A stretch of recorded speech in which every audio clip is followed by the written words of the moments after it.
Assalamu alaikum. I am Lutfur Rahman, lecturer of Malkhanagar Degree College. I am going to take a class of risk and return, which is available in financial management, investment and portfolio analysis, and also in the principle of finance. It's a very important chapter. If you can take preparation regarding this class, you can take decision. How can you invest? How can you minimize your risk in the business, etc. Actually, এই চ্যাপ্টারটা এতটা গুরুত্বপূর্ণ। এই চ্যাপ্টারটা তোমার অনার্সের যারা অ্যাকাউন্টিংয়ের ছাত্র তারা 3বার এই চ্যাপ্টারের সাথে পরিচিত হবে, first year, third year, fourth year. তো এই চ্যাপ্টারটা সম্পর্কে আমি তোমাদের বিস্তারিত আলোচনা করব। তোমরা মনোযোগ দিয়ে ক্লাসটি শুনবে, ইনশাআল্লাহ উপকৃত হবে। তো চ্যাপ্টারটা সম্পর্কে যে জিনিসগুলো বলবো, তার মূল জিনিসটা হলো রিস্ক এবং রিটার্ন, মানে ঝুঁকি এবং আয়। তুমি যে প্রকল্পে তুমি যত বেশি রিস্ক নিবা, সে প্রকল্পে তোমার প্রফিট বা মুনাফার সম্ভাবনা তত বেশি থাকে। রিস্ক না নিলে রিস্ক কম, তো প্রফিট কম। ফর এক্সাম্পল, যারা চোরাচালানি কারবার বা বিভিন্ন অবৈধ ব্যবসা থাকে, তাদের ব্যবসায় পুলিশের ধাওয়া, পাল্টা ধাওয়া, নানাবিধ রিস্ক, কিন্তু তাদের প্রফিটও বেশি, তারা রাতারাতি বড়লোক হয়ে যায়। তো উদাহরণটা একটা বাজে উদাহরণ দিয়ে তোমাদের বুঝাইলাম, তো বোঝার জন্য আর কি। তো কর্পোরেট সেক্টর যে ফার্মগুলো বেশি মুনাফার চিন্তা করে, অতিরিক্ত মুনাফা অর্জন করতে গিয়ে তারা মাঝে মাঝে ঝুঁকির সম্মুখীন করে, ফলে তাদের ব্যবসা ঝুঁকির মধ্যে পড়ে। তো দেখা যায় ঝুঁকি এবং মুনাফার মধ্যে একটা সামঞ্জস্য রাখতে হয়। ওই জিনিসটা নিয়ে এই চ্যাপ্টারটা আলোচনা করে, যে চ্যাপ্টারটার মূল বেসিকটা হলো ঝুঁকি এবং প্রফিটের মধ্যে একটা মিনিমাইজেশন করা। তো এই চ্যাপ্টারটার রিস্ক পরিমাপে কিছু পদ্ধতি রয়েছে। একটা পদ্ধতি হলো গড়, অতীত গড়ের গাণিতিক অতীত গড়ের বা মিন বিশ্লেষণ করে আমরা একটা ফলাফলে যেতে পারি, যে একটা প্রতিষ্ঠান গত 5 বছরের যে ফলাফল তার গড় করে আমি একটা ডিসিশনে আসতে পারি। তারপর কার্ল পিয়ারসন একজন ভদ্রলোক 1823 সালে উনি একটা থিওরি আবিষ্কার করেন, সেটা হলো পরিমিত ব্যবধান বা স্ট্যান্ডার্ড ডেভিয়েশন। তো স্ট্যান্ডার্ড ডেভিয়েশনের মাধ্যমেও গড় নির্ণয় করা যায়। তো স্ট্যান্ডার্ড ডেভিয়েশনের মাধ্যমে ঝুঁকির পরিমাপ করা যায়। আরও অনেক পদ্ধতি আছে, যেমন সিবি বলতে বোঝায় কোএফিসিয়েন্ট অফ ভেরিয়েন্স, ব্যবধানাঙ্ক বলতে বোঝায় প্রতিটা ক্ষুদ্র ক্ষুদ্র অংশের বিশ্লেষণ করে ব্যবধান দেখায় দেওয়া। তো সেক্ষেত্রে আমি বিস্তারিত বোঝানোর আগে আমি তোমাদের একটা ছোট্ট একটা উদাহরণ দিয়ে একটা বিষয় বুঝাই দিই। যেমন তোমরা সবাই ক্রিকেট খেলা খুব ভালো বুঝছো। তো ক্রিকেট খেলায় 2জন খেলোয়াড়, একজনের নাম ধরো গেইল।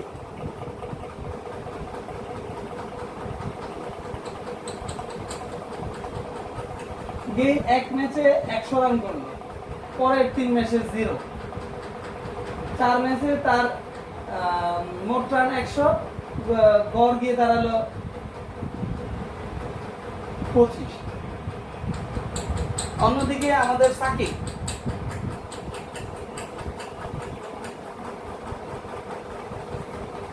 সাকিবের দিক বিশ্লেষণ করে দেখা যায় সাকিব কোনো ম্যাচে রান করে 20, কোনো ম্যাচে 30, কোনো ম্যাচে 30, আবার শেষ ম্যাচে 20। তো টোটাল 4 ম্যাচে তার রান 100, গড় 25। তো দেখা যায় 2জনের গড় বিশ্লেষণ করে একই রকম, সিদ্ধান্ত নেওয়া মুশকিল গড়ের ভিত্তিতে। সেক্ষেত্রে আমরা তখন অন্যান্য বিষয়গুলো নিয়ে চিন্তা ভাবনা করব, যে আসলেই অ্যাকচুয়াল কোন বিষয়টা জরুরি। অ্যাকচুয়াল বিষয়টা হলো গেইলের এক ইনিংসের সাথে আরেক ইনিংসের ব্যবধান অনেক বেশি, সাকিবের এক ইনিংসের থেকে এক ইনিংসের ব্যবধান কম। এখানে এক ইনিংসের থেকে এক ইনিংসের ব্যবধান 100, কিন্তু এখানে এক ইনিংসের থেকে এক ইনিংসের ব্যবধান মাত্র 10। আবার কোথাও এক ইনিংসের থেকে আরেক ইনিংসের ব্যবধান 0। তো দেখা যায় যার ব্যবধান যত কম সে তত বেশি ভালো। তো সেক্ষেত্রে আমি মনে করি ঝুঁকি পরিমাপের জন্য কোএফিসিয়েন্ট অফ ভ্যারিয়েন্স সর্বোত্তম মাধ্যম। মানে প্রতিটা ইনিংসের ব্যবধান বিশ্লেষণ করা। তো আমরা বেশি কথা না বলে একটা অঙ্ক চলে যাই। 2015 সালে একটা অঙ্ক তোমাদের finance department management department second year এসেছিল, সেই অঙ্কটা নিয়ে আমি একটু বিস্তারিত আলোচনা করব। সেখানে ইয়ার দেওয়া ছিল, আমি এখানে ইয়ার লিখেছি। স্টক এর বিশ্লেষণ এই জন্য লিখছি টেবিল ফর স্টক এ। রিটার্নগুলো নিচে দেওয়া আছে, তো রিটার্নগুলো যোগ করে 30 আসলো। তো গড় নির্ণয় করার জন্য এক্স বার গড়ের একটা নাম এক্সপেক্টেড রিটার্ন, এক্স বার মিন।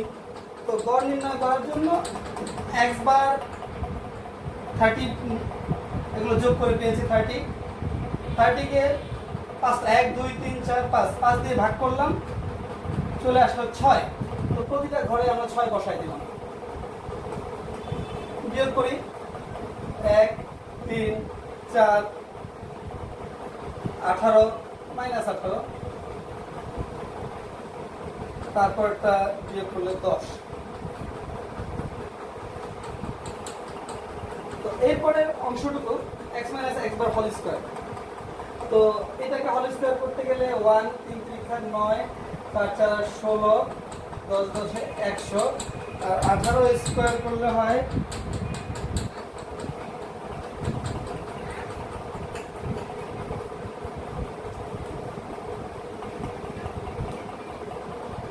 334। 324।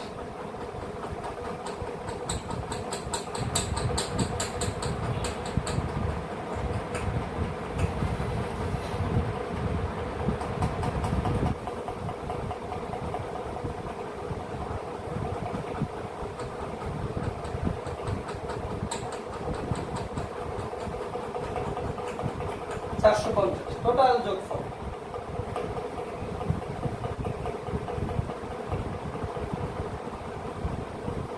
সামেশন মানে যোগফল সামেশন x মাইনাস x বার সমান সমান আছে। তো আগে বলে নেই তোমাদের, আমি যেভাবে ক্যালকুলেশন করছি তোমাদের বই থেকে আমি অনেক সহজভাবে ক্যালকুলেশনটা করে দেখালাম। বইয়ের ক্যালকুলেশন দেখলে অনেকের মাথা খারাপ হয়ে যাবে, সহজভাবে ক্যালকুলেশন একটু বুঝতে পেরেছো নিশ্চয়ই। তো এরপরে আমরা স্ট্যান্ডার্ড ডিভিশন। স্ট্যান্ডার্ড ডিভিশন একটা চিহ্ন, এটা হলো সিগমা। এর মধ্যে সিগমা সমান সমান এইটা সূত্রটা, সিগমা সিগমা স্ট্যান্ডার্ড ডিভিশন একই জিনিস। এটাকে আমরা এসডি দিয়েও প্রকাশ করা যায়, এসডি অথবা সিগমা সমান লিখে তারপর আমরা মান বসিয়ে দেব। এটার মান আসছে 450।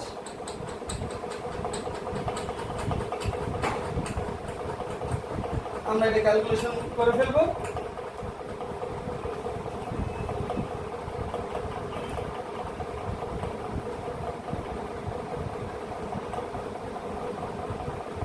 Then 10.60। এরপর আমরা এখানে মান বসিয়ে দেই। সিবির জায়গায় মান, সিবির সূত্র এটা, শুধু মান বসিয়ে দেবো। 0.6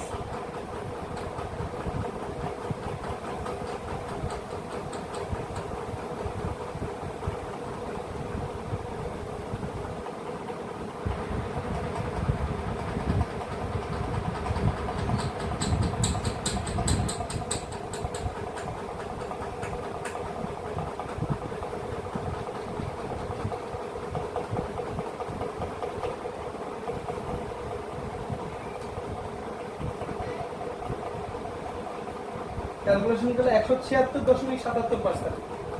176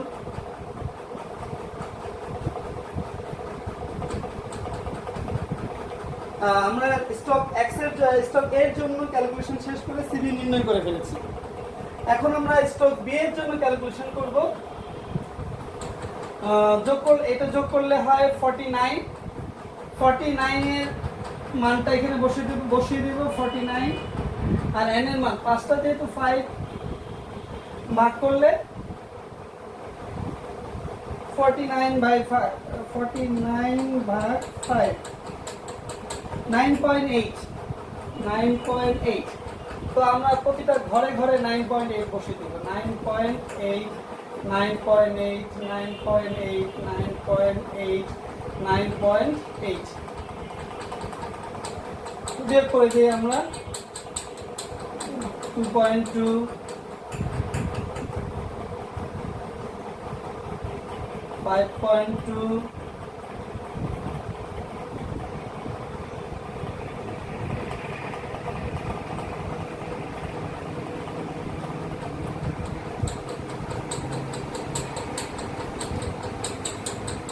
25.8,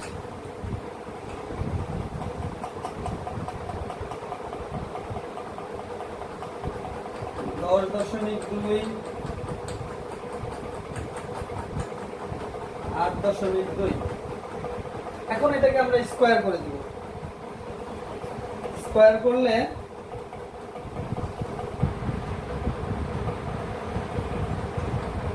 665.64,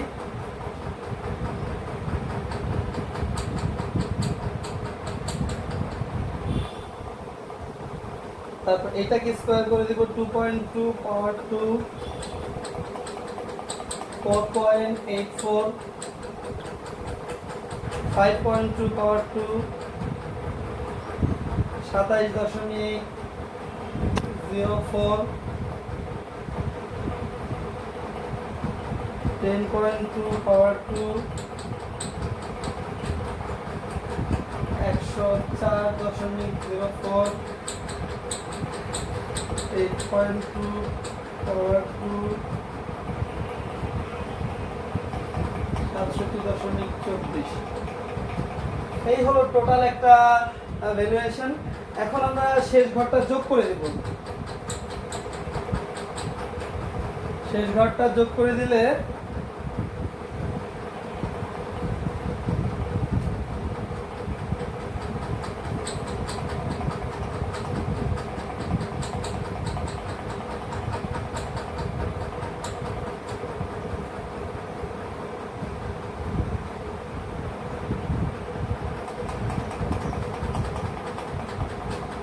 আটশো 868.8 summation x minus x bar whole square সমান সমান এইটার যোগফল। সামেশন মানে যোগফল। তো তোমরা এটা মান পেয়ে গেলে, এটা মান বসাবো।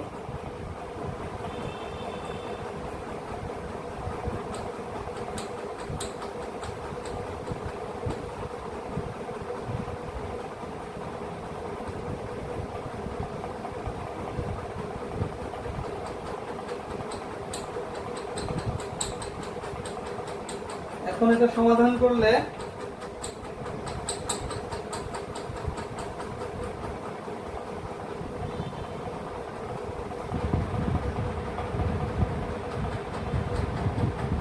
$14.74।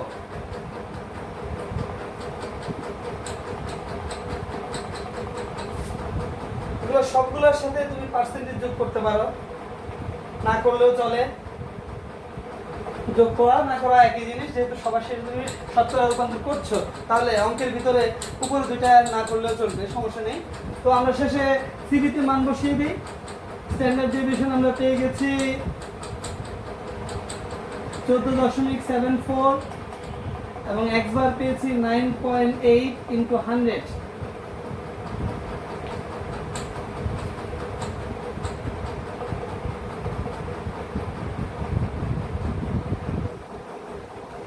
তো 150.38%। সবার শেষেরটা আমরা পার্সেন্টেজ দিয়ে দিতে পারি। তো আমরা পুরো অঙ্কটা শেষ হয়ে গেছে। আমার অঙ্কে আমি শুধু ছোট্ট করে তোমাদের উদ্দীপকটা দিয়েছি। তো এই উদ্দীপকের আলোকে তোমরা অঙ্কটা পড়লে পেয়ে যাবা। অঙ্কের নিচে দেওয়া ছিল যে দুইটা অল্টারনেটিভ স্টক এ এবং স্টক বি এর মধ্যে কোনটা বেটার। তো দেখা যায় সিবি যদি কম হয় তাহলে ভালো, কারণ আমরা দেখেছি সিবি মানে ব্যবধান, এর ব্যবধান বেশি, গেইলের ব্যবধান বেশি, সাকিবের ব্যবধান কম, এর মানে সাকিব আস্থাভাজন। তো এই দুই ফার্মের মধ্যে স্টক এ এবং স্টক বি, এই দুই ফার্মের মধ্যে যদি আস্থাভাজন বিবেচনা করতে হয় তাহলে ব্যবধান কম যার সেই বেশি আস্থাভাজন। তো সিবি দেখা যায় দ্বিতীয় প্রজেক্টের সিবিটা খুব সিভিটা এর তুলনায় কম, তার মানে দ্বিতীয় প্রজেক্টটা বেটার এবং দ্বিতীয় প্রজেক্টটা গ্রহণযোগ্য। অ্যাজ এ ইনভেস্টর আমি ইনভেস্ট করব স্টক ভিত্তিক। তো অঙ্কে তোমার কিন্তু কমেন্ট দিতে হবে, কমেন্ট না দিলে মার্কস পাবা না। তো সবার শেষে তুমি নিচে কমেন্ট দিয়ে দেবা।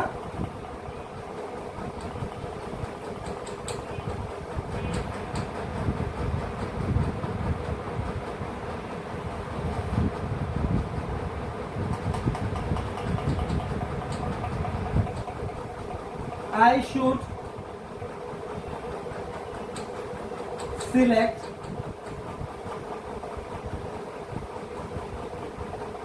stock B because CV of stock B is lower than stock A. Understand? তো আজকের অংশটুকু এই পর্যন্তই। তোমাদের রিস্ক এন্ড রিটার্নের 3টা অংশ। তো এর মধ্যে প্রথম অংশটা ছিল উইদাউট প্রবাবিলিটি। নেক্সট ক্লাসে আমি তোমাদের উইথ প্রবাবিলিটির অঙ্ক আলোচনা করব এবং আরেকটা ক্লাস দেবো তোমাদের পোর্টফোলিও সংক্রান্ত।